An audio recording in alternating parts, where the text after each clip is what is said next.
व्रत में अगर आप हर बार वही साबूदाने की खिचड़ी, सामे की खिचड़ी या वड़े खा के बोर हो गए हैं तो एक बार ये नया नाश्ता बनाकर जरूर ट्राई करें।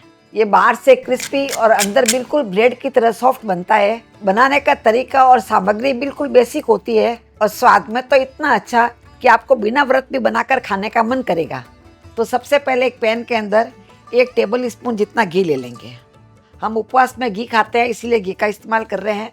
आप चाहे तो इसकी जगह पे तेल भी ले सकते हैं और गैस को चालू कर देते हैं। तेल या घी जो भी आप लेते हैं वो अन्न का नहीं होना चाहिए, यानी फ्रेश तेल या फ्रेश घी का ही इस्तेमाल करना है। अभी इसमें आधा छोटा चम्मच जितना जीरा डाल देते हैं और आधा छोटा चम्मच जितना ही काला तिल डाल देते हैं। इसकी जगह पे आप चाहे तो सफ़ेद तिल का भी इस्तेमाल कर सकते हैं। तिल नहीं खाते हैं तो स्किप कर सकते हैं। अभी यहाँ पर मैंने 5 कड़ी पत्ते लिए जिसको पतला पतला काट लिया है, ये इसमें डाल देते हैं। कड़ी पत्ते को पतला काट के डालेंगे, उसका फ्लेवर ज़्यादा अच्छा आएगा। 2 मैंने हरी मिर्ची ली है जिसको मैंने इस तरह से पतला पतला काट लिया है।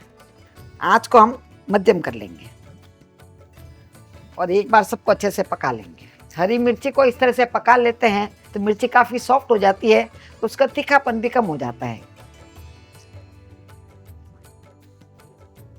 अभी यहाँ पर मैंने 1 इंच अदरक का टुकड़ा लिया है जिसको कद्दूकस कर लिया है। इस रेसिपी में जहाँ तक हो सके आप अदरक को कद्दूकस करके डालें। अब सब चीज़ें अच्छे से पक गई है। इस तरह से पक जाने के बाद में इसमें हम नाप के पानी डालेंगे। तो यहाँ पर मैंने 1 कप पानी लिया है, ये इसमें डाल देते हैं। इसी के साथ 1 कप पानी और डाल देते हैं। कुल मिला के 2 कप जितना पानी डालना है। यदि आपके पास मेजरिंग कप नहीं हो तो कोई भी कप का नाप सेट कर ले, उसी के हिसाब से आपको बाकी चीज़ें डालनी है। अभी इसमें 1 छोटा चम्मच जितना सेंधा नमक डाल देते हैं।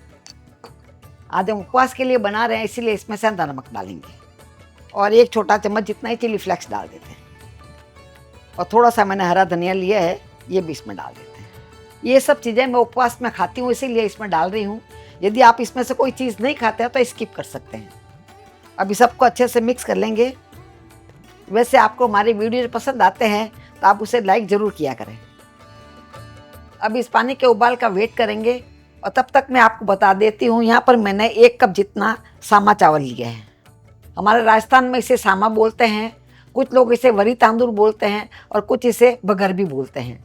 आपके यहाँ पर इसे क्या बोलते हैं मुझे कमेंट बॉक्स में लिख करके ज़रूर बताएं, जिससे कि ज़्यादा से ज़्यादा व्यूअर्स को उसका फ़ायदा मिल सके। अभी इसे हम मिक्सी के जार में ट्रांसफ़र कर लेंगे। तो यहाँ पर मैंने मिक्सी का छोटा वाला जार लिया है और इसे पूरा डाल देते हैं और डाल करके इसे महीन पीस करके तैयार करना है। जितना महीन आप पीस सके उतना महीन आप पीस लें। वैसे मार्केट में सामे का आटा भी मिलता है, यदि आपके पास वो पड़ा हो तो आपको ये स्टेप नहीं करना पड़ेगा, आप उसका ऐसे ही इस्तेमाल कर सकते हैं। अब इसे खोल करके देख लेते हैं। तो आप देख पा रहे हैं इस तरह से इसका आटा बन गया है। इसका एकदम महीन आटा नहीं बनता है, हल्का दरदरा रहता है। इसी तरह से हमें बना करके तैयार करना है। अभी साइड में पानी में उबाल भी आ गया है।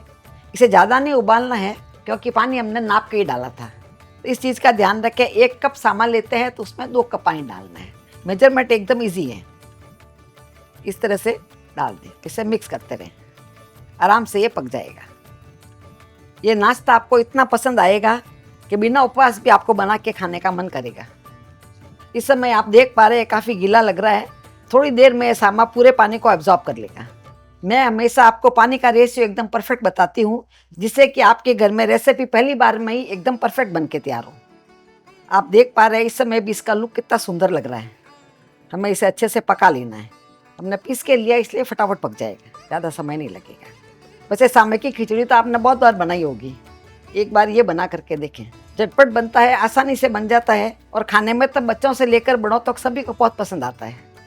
सामे को हमने पीस के लिया था, फिर भी इसमें कोई घाटा नहीं पड़ती। देखिए, यदि आप मार्केट से लिए हुए सामे का आटे का इस्तेमाल करते हैं तो थोड़ी बहुत घाटा इसमें पड़ सकती है, पर इस तरह से आप दबाते रहेंगे तो वो भी घाटे निकल जाएगी। इस रेसिपी में कोई रॉकेट साइंस नहीं है, ये बहुत आसान रेसिपी है और जब भी चाहे बनाकर तैयार कर सकते हैं। इसमें न कोई भिगाने का झंझट है और न ही कुछ कच्चा रहने की टेंशन। अभी आप देख पा रहे हैं इसने पूरी कढ़ाई को छोड़ दिया है और एक लोहे के जैसे हो गया। इस तरह से हो जाता है, इसका मतलब ये परफेक्ट पक गया है। अभी हम गैस को बंद कर देंगे और इस पूरे डो को एक परात के अंदर ट्रांसफ़र कर लेंगे। आप देख पा रहे हैं पैन बिल्कुल साफ़ हो गया है। अभी इसे इस तरह से फैला करके हल्का ठंडा कर लेंगे। पर साइड में हमें वेट करने की ज़रूरत नहीं है। जब तक ये ठंडा हो रहा है तब तक यहाँ पर मैंने 2 उबले हुए आलू लिए हैं। आलू को उबाल करके मैंने ठंडा कर लिया है। अभी इसे कद्दूकस करके इसमें डाल देंगे। आलू डालने से इसमें 2 फ़ायदा होगा। एक तो इसमें सॉफ्टनेस बहुत अच्छी आएगी, इसी के साथ इसमें बाइंडिंग भी आ जाएगी। और स्वाद तो सभी आप जानते ही हैं आलू डालने से कितना अच्छा आता है। आलू नहीं डालना चाहते हैं तो आप शकरकंद भी डाल सकते हैं या कच्चे केले को भी उबाल करके डाल दें। इस तरह से हम गरम गरम के ऊपर ही आलू को कद्दूकस कर लेंगे। इससे काम भी हमारा फटाफट हो जाएगा और गरम गरम डो में आलू को मिक्स करने से ही अच्छे से मिक्स भी हो जाएगा। इस तरह से मैंने दोनों आलू को कद्दूकस कर लिया है। अभी इसे हम मिक्स कर लेंगे। इस तरह से एक बार फैला लें और इसे मिक्स कर लें।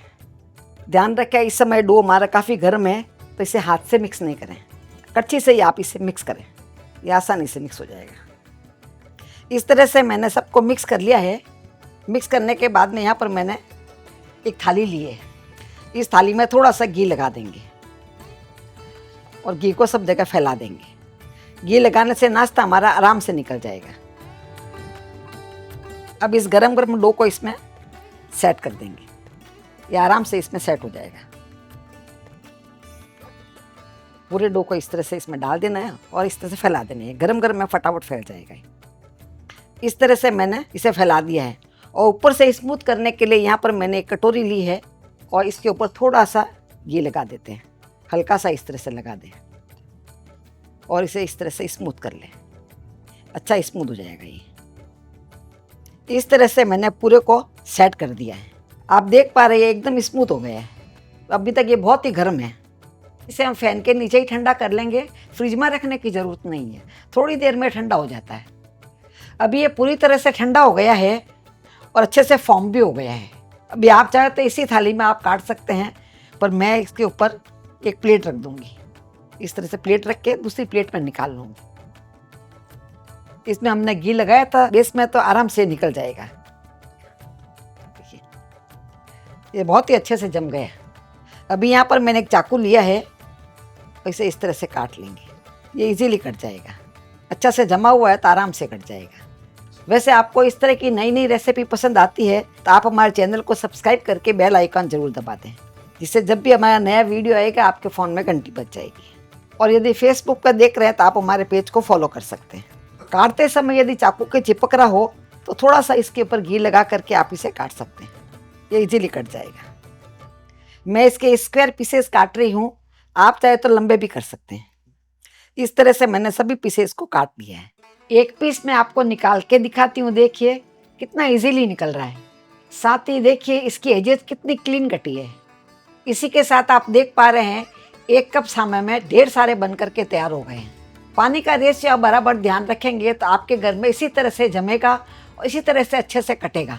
और ज़रूरी नहीं कि पूरे नाश्ते का आप एक ही बार में इस्तेमाल करें। आप चाहे तो इस तरह से इसे टिफ़िन में भर करके फ्रीज़र में रख सकते हैं और जब भी आपको सर्व करना हो गर्मा गर्म 5 मिनट में तैयार कर सकते हैं। मैं इसे आज शैलो फ्राई करके बनाऊंगी। आप चाहे तो इसे कड़ी पत्ता, काला तिल और जीरा डाल करके छौंक के भी खा सकते हैं, फिर भी स्वाद इसका बहुत ही अच्छा आएगा क्योंकि ये पूरी तरह से पके हुए हैं। अभी इसे शैलो फ्राई करने के लिए यहाँ पर मैंने एक पैन लिया है और इसमें थोड़ा सा घी डाल देते हैं। यदि आप उपवास में तेल खाते हैं तो तेल का इस्तेमाल भी कर सकते हैं। अभी हम गैस को चालू कर देंगे। यदि आपको ज़्यादा क्रिस्पी खाना पसंद है तो आप इसे डीप फ्राई करके भी बना सकते हैं, जिससे बहुत ही क्रिस्पी बन के तैयार होंगे। अभी घी हमारे गर्म हो गए हैं, आँच को हम मध्यम कर लेंगे। मध्यम करने के बाद में एक एक करके इसमें डाल देंगे। तेज आँच में इसे नहीं बनाना है, थोड़ा थोड़ा घी इसके ऊपर भी डाल देंगे, जिससे कि ऊपर से भी अच्छे से पक जाएंगे। इसे आप चाहे तो तवे के ऊपर सेक के भी खा सकते हैं और हेल्दी खाने का शौक है तो वैसे भी ये पके हुए हैं, आप इसे ऐसे भी खा सकते हैं। अभी इसे हम पलट देते हैं। आप देख पा रहे हैं आराम से इसे पलट पाएंगे, ये बिखरते नहीं हैं, ये अच्छे से फॉर्म हो गए, बिखरते नहीं। मेरा बेटा भी ऑफिस से आ गया है, उसने तो कुछ कुछ पीसेज ऐसे ही खा लिए हैं, उसको बहुत ही स्वादिष्ट लगे। इस तरह से उलट पलट के मैंने इसको हल्का सा गोल्डन कलर आने तक फ्राई कर लिया है। तो आप देख पा रहे हैं बाहर से अच्छे क्रिस्पी दिखने लग गए और कलर भी इसका बहुत सुंदर आ गया है। साथ ही आप देख पा रहे हैं इसमें सभी मसाला का लुक है बहुत ही सुंदर आया है। अभी इसे हम निकाल लेंगे। कुल मिला के इसे फ्राई करने में हमें लगभग 4 से 5 मिनट लगेंगे। यदि आप डीप फ्राई करेंगे तो और भी जल्दी फ्राई हो जाएंगे। अभी इसे हम प्लेट में निकाल लेते हैं।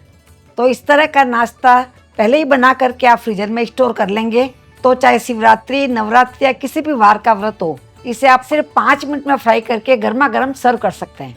इसका शेप आप देख पा रहे हैं कितना सुंदर आया है, साथ ही इसके बाहर एक बहुत ही अच्छी क्रिस्पी लेयर आ गई है। मैं आपको इसकी आवाज़ सुनाती हूँ, देखिए। बाहर से तो बहुत ही क्रिस्पी बना है और अंदर से ब्रेड की तरह सॉफ्ट बना है। मैं इसे आज व्रत स्पेशल धनिया की चटनी और आंवले की खट्टी मीठी चटनी के साथ में सर्व कर रही हूँ। इनकी रेसिपी आपको सीखनी हो तो मुझे कमेंट बॉक्स में लिख करके जरूर बताएं। तो हम मिलेंगे ऐसे ही दूसरे वीडियो में, तब तक के लिए बाय एंड टेक केयर।